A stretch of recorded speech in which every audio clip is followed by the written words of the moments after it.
अथवा एउटा राजनीतिक कर्मीले चाहिँ यसमा गरेर जान्छु यसमा सल्भ गर्छु भनेर उसले सक्दैन।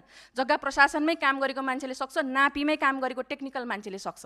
त्यही भएर अहिले समिति त्यतिखेरको मैले अझ भन्न छुटाएँ, मैले 3टा आयोगमा कम्ती नि जनशक्ति 600 जना थिए र प्राविधिक कर्मचारी 1000 जना राखिएको थियो। अहिले त्यो व्यवस्थापनको लागि मन्त्रालयलाई हम्मे परेको छ, कसरी व्यवस्थापन गर्ने त्यतिजना कर्मचारीको भनेर। त्यही भएर अर्को हकमा जस्तो अब यही उसबाट ढर्राबाट हुन सकेन, यही आयोगहरूबाट हुन सकेन, जुन हामीले चाहिँ जस्तो खालको आयोग बनायौँ हो यो लर्निङ हो। किनभने यतिौँ आयोगबाट हाम्रो के लर्निङ भयो भन्दा यो संरचनाले भएन, अब यसरी अगाडि बढ्न सकिँदैन।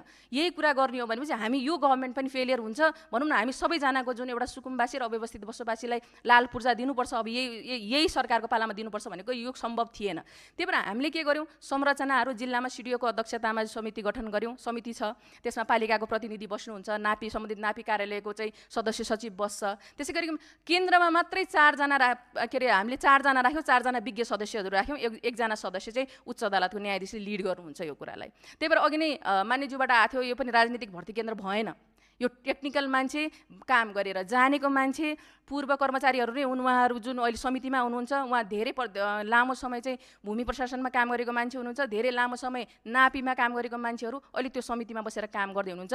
त्यही भएर पनि अलिकति चाँडो हामीले चाहिँ जेठ 19 गतेबाट नै हामीले लाल पूर्जा वितरण काम सुरु गर्न सक्यौँ। किन सक्यौँ भन्दा यही राजनीतिक नेतृत्व त्यो समितिमा नभएर टेक्निकल मान्छेहरू, काम जानेका, जग्गा प्रशासन बुझेका मान्छेहरू चाहिँ त्यो समितिमा भएको भए पनि छोटो समयमा हामीले केही जिल्लामा सुरुवात गर्न सकेका छौँ।